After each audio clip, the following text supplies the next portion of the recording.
Sempat kepikiran nggak? Bagaimana Jepang dapat bertahan di era isolasi diri?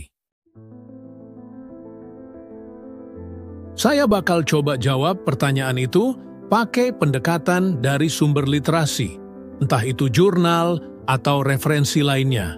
Biar lebih paham dulu konteksnya, saya kasih tahu dulu apa itu era isolasi Jepang sebelum kita bahas lebih lanjut. Era isolasi diri Jepang, yang dikenal sebagai Sakoku secara harfiah berarti negara terkunci, berlangsung selama lebih dari 200 tahun di bawah pemerintahan Keshogunan Tokugawa dari tahun 1603 sampai 1868. Pada masa ini, Jepang menutup diri hampir sepenuhnya dari dunia luar, membatasi hubungan dengan negara asing dan mengontrol ketat interaksi dengan pihak luar. Lantas bagaimana Jepang bisa bertahan pada situasi tersebut?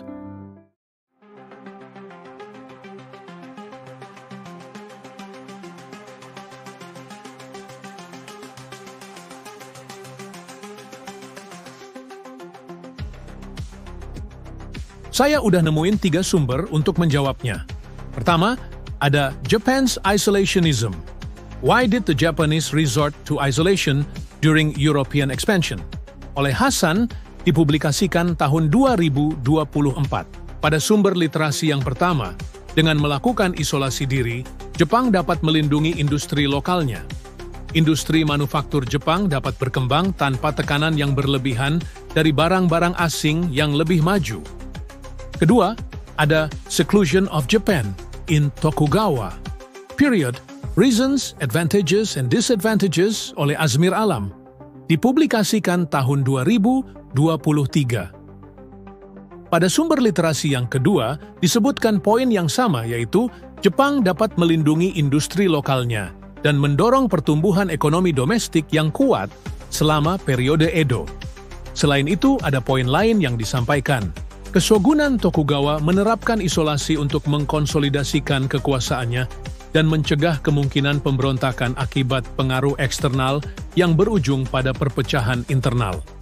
Keterisolasian sebagai langkah Jepang untuk mengurangi risiko invasi dari negara lain. Jepang juga dapat fokus pada kerajinan tangan dan industri tradisional. Keterbatasan sumber daya memicu orang-orang Jepang untuk berinovasi di berbagai bidang. Dan ketiga, ada The Impact of the Tokugawa Shogunate on Japanese Isolationism, Political, Economic, and Cultural Perspectives oleh Nguyen Thilan An, dipublikasikan tahun 2024. Pada sumber literasi yang ketiga, Sakoku tidak sepenuhnya mengisolasi diri dari negara luar tetapi bersifat selektif terhadap negara mana saja yang boleh berinteraksi dengan Jepang. Contohnya, Jepang tetap berinteraksi dengan Belanda, yang berkontribusi terhadap kesiapan Jepang menghadapi modernisasi. Jepang juga tetap melakukan perdagangan dengan pedagang Belanda dan Cina di bawah pengawasan yang ketat. Jadi bagaimana Jepang dapat bertahan di era isolasi diri? Pertama, kemandirian. Dengan mengurangi ketergantungan dengan pihak luar, Jepang berupaya mengembangkan ekonomi, sosial, dan budayanya. Kedua, tidak terlalu terpengaruh dengan faktor eksternal. Jepang dapat memperkuat persatuan dan industri lokalnya karena fokus pada diri sendiri dan minim gangguan dari luar. Ketiga, meski Jepang mandiri dan tidak terlalu terpengaruh dengan faktor eksternal, Jepang tetap membutuhkan pihak lain seperlunya, yang ditunjukkan hubungannya dengan Belanda dan Cina.